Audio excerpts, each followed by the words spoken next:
Well, happy Sunday morning to you, Epicc students. It's another beautiful day of quarantine.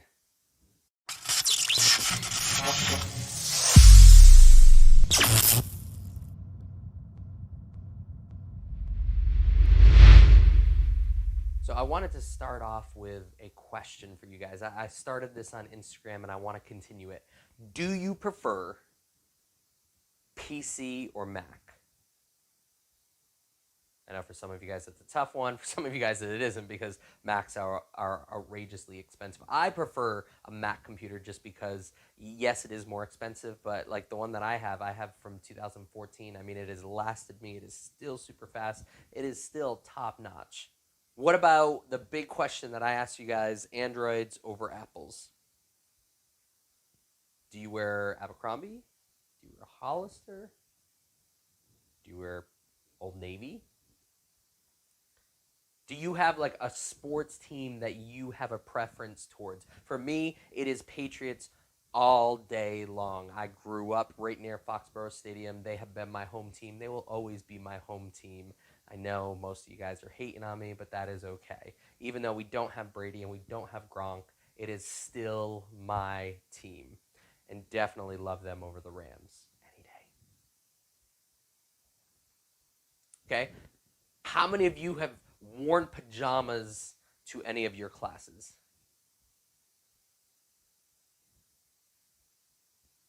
Are you in a band? Do you play football, volleyball, professional, competitive, rock, paper, scissors, shoot? Some of you guys find yourself in one of these groups that I said, or one of these choices. You lean more towards one than the other.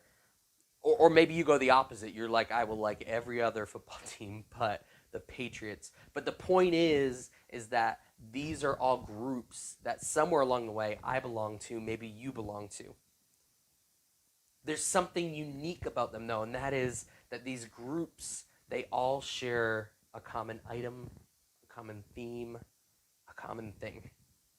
I mean, I am part of Patriots Nation, even though I live all the way in California, because of my love for the New England Patriots. And there are hundreds of thousands of other people all across the U.S., no matter what state they live in, that are part of that same nation, because we all have a common love for that team.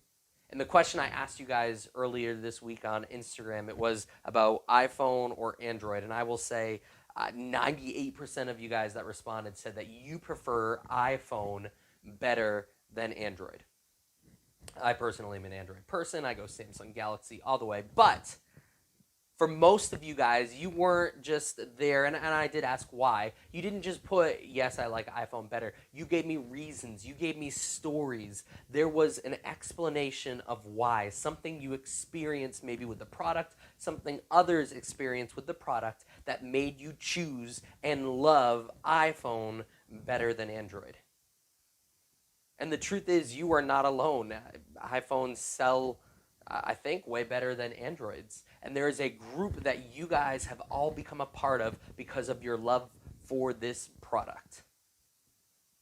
You can call it a group, or in this case, you can call it a tribe. A group of people that are united socially under one common item, one common thing, one common belief. The truth is, a tribe is something we all need to survive. Even if you are the most antisocial person, the truth is, deep down inside, we all have this desire, this wanting to belong to something, wanting to belong to a group of people. We can play it off and pretend like, oh, I like to go at life alone. I am a lone wolf. But the truth is, deep down inside, we have all felt that desire to want to be needed by a group, to want to be someone. When a group of people, friends maybe, are creating an event or going out, we want to be someone that is included in that invite. I remember even as a young teenager, and I've said before that I was antisocial, especially because of being shy and with homeschooling and all of that. I went through a period of my life where I could say I did not have any friends. And I remember I was going to a youth group at the time, and a little bit after I started and I got acclimated, I remember I was talking to God, and it's kind of one of those sad things you see, like a young person do, the private prayers that we have prayed that no one, we don't want anyone to ever find out about. But my private prayer was, God, I just want friends. Just give me a couple of friends that care about me, that I can hang out with, that I can be around, because we all want to belong in some way. And the truth is that a tribe gives us that. Which leads us to what I want to talk to you guys about today and over the next couple weeks, and that is our tribe. Because the truth is, there should be no greater tribe than the church. In Acts, it says this: and they devoted themselves to the teachings, and they did life together. They shared meals together. They prayed for one another, and all who believed were together. They had all things in common.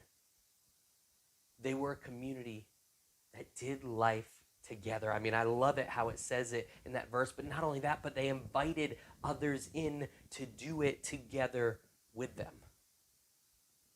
They shared in this. They invited other people in. Their group, their tribe grew, and they did it all together with each other.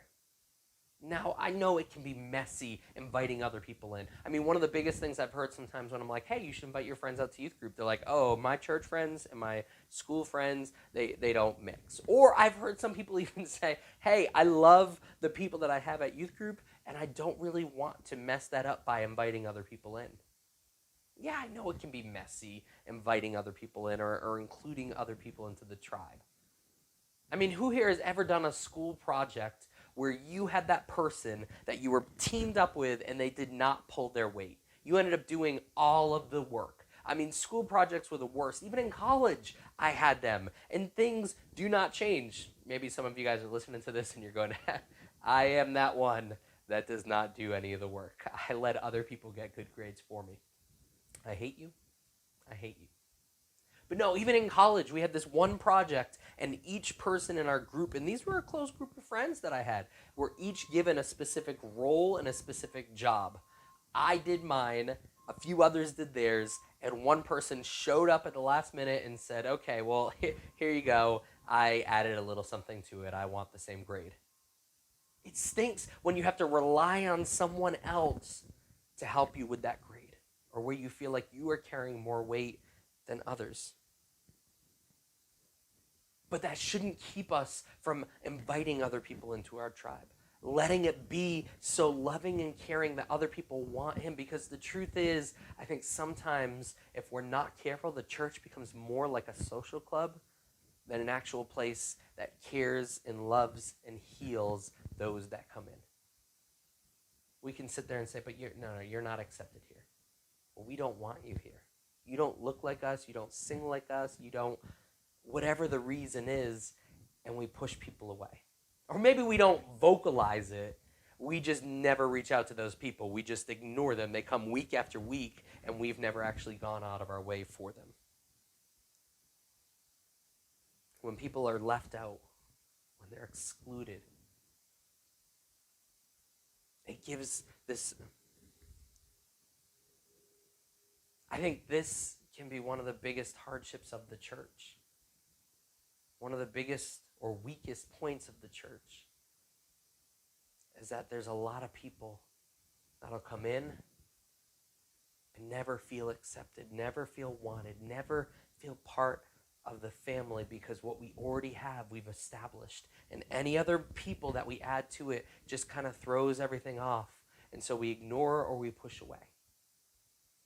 And they leave not because of the gospel of Jesus, but because of the story that we share, or the fact that we don't share with them. And yet you look at the early church. In Acts 4, it says this, starting in verse 32. All the believers were united in heart and in mind, and they felt that what they owned was not their own. So they shared everything they had. The apostles testified powerfully to the resurrection of the Lord Jesus, and God's great blessing was upon them. There were no needy people among them, because those who owned land or houses would sell them and bring the money to the apostles to give to those in need. No one in their church was in need at all. because anytime a need rose up, the church took care of the needs. They went out of their way for those that needed it. Imagine being in a time, in a place where hopefully you never experience this, but you suddenly realize there is no food in the house and your family has no money for food. And you're like, I don't even know what I'm going to do to eat. Or maybe your family can't make rent. Maybe with all of this craziness and the quarantine that's going on, you're like, we can't even afford to live in our house anymore. And the church hears about it and steps in and says, don't worry, we got you covered. I mean, that's what the early church was doing. There was no one in need because every time they saw a need, they addressed it. People were selling their houses to help pay for other people.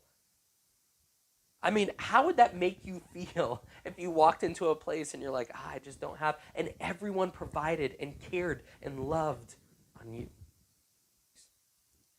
Act 6. But as the believers rapidly multiplied, there were rumblings of discontent. See, even the early church had issues. The Greek-speaking believers complained about the Hebrew-speaking believers, saying that their widows were being discriminated against in the daily distribution of food. So what does the church do when there are these complaints and there are these rumblings?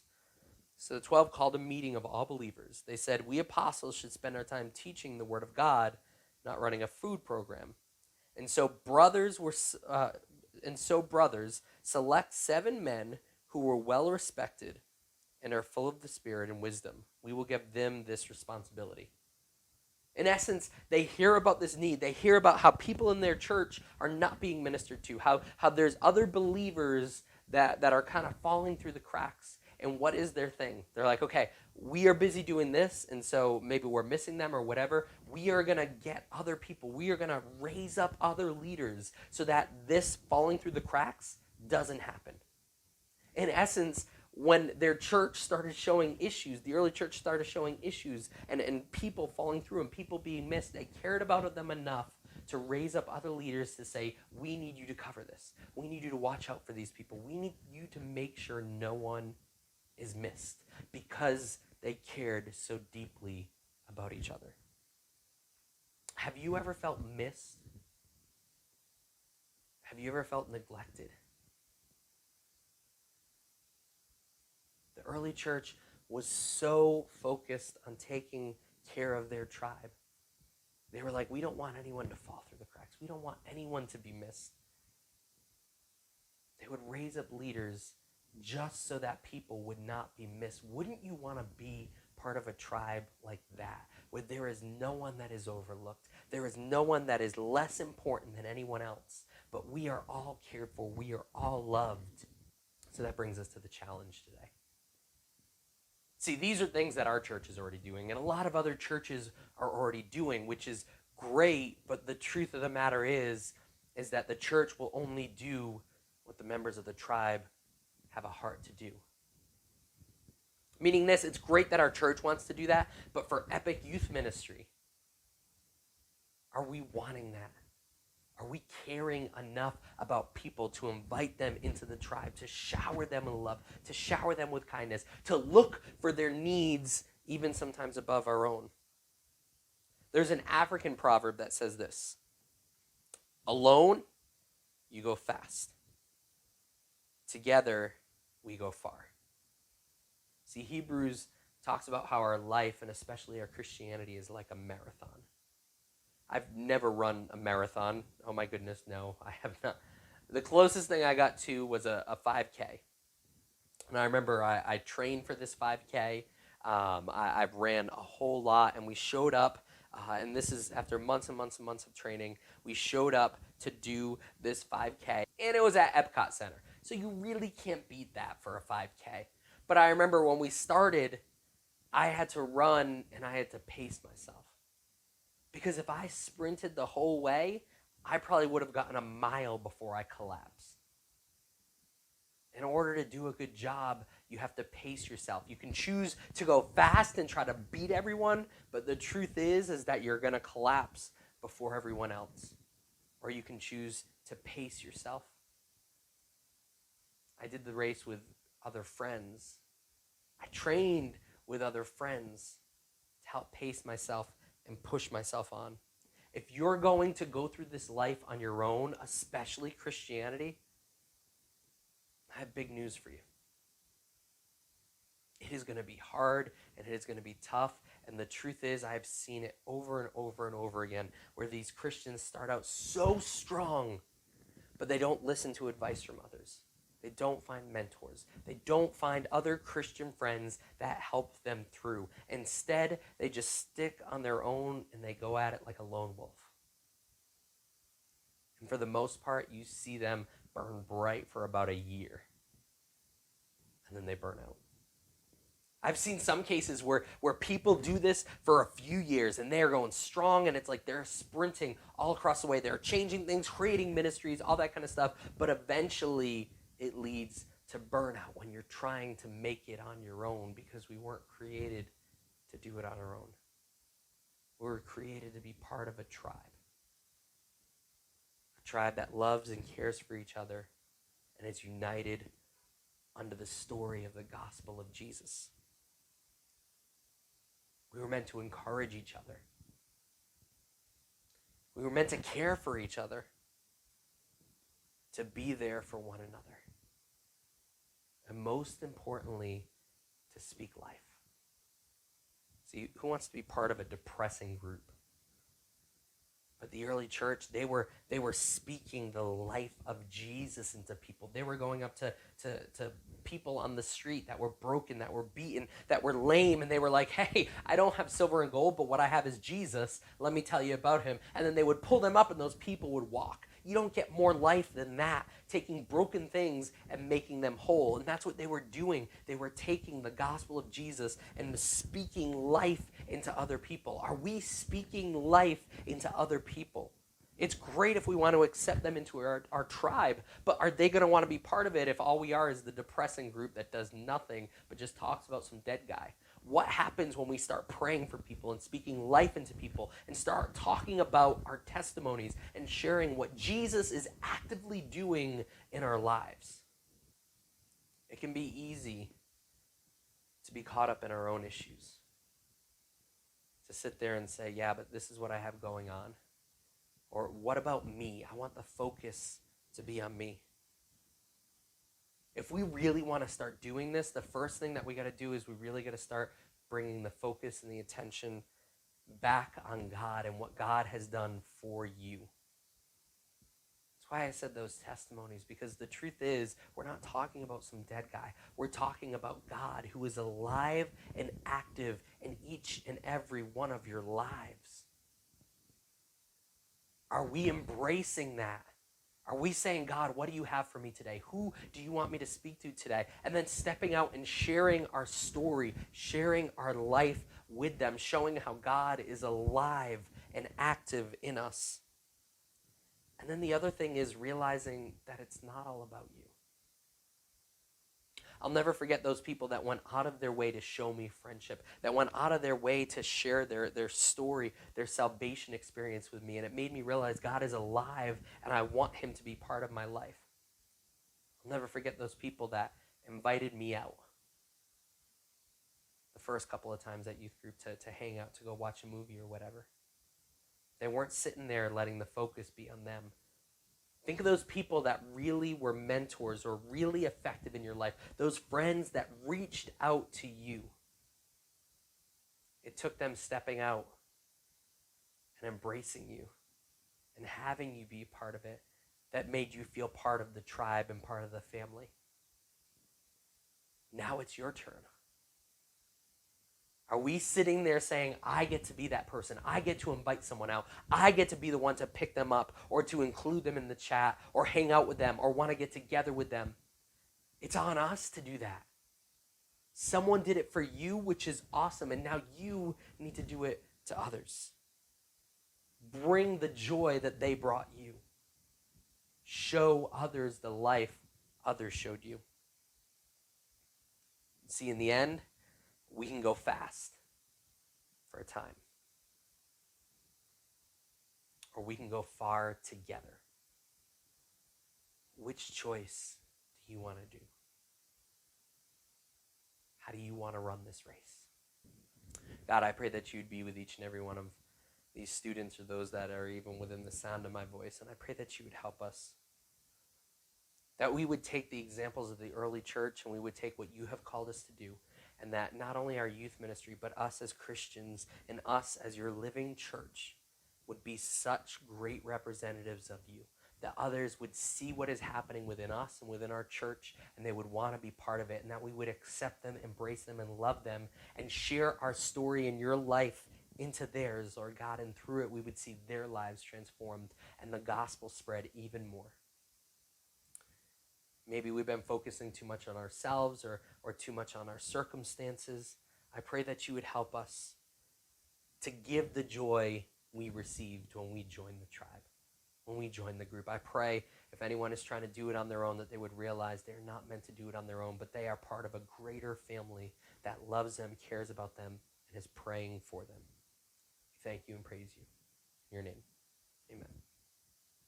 All right, guys, that is it for today. Don't forget, we have the cooking challenge that's going on. On top of that, we have great stuff for Epicc next Wednesday. The guest speakers have been awesome, amazing. You don't want to miss it. So keep it focused on our social media pages. Don't miss the Zoom chats. We love you, we miss you, and we can't wait to see you again. Bye.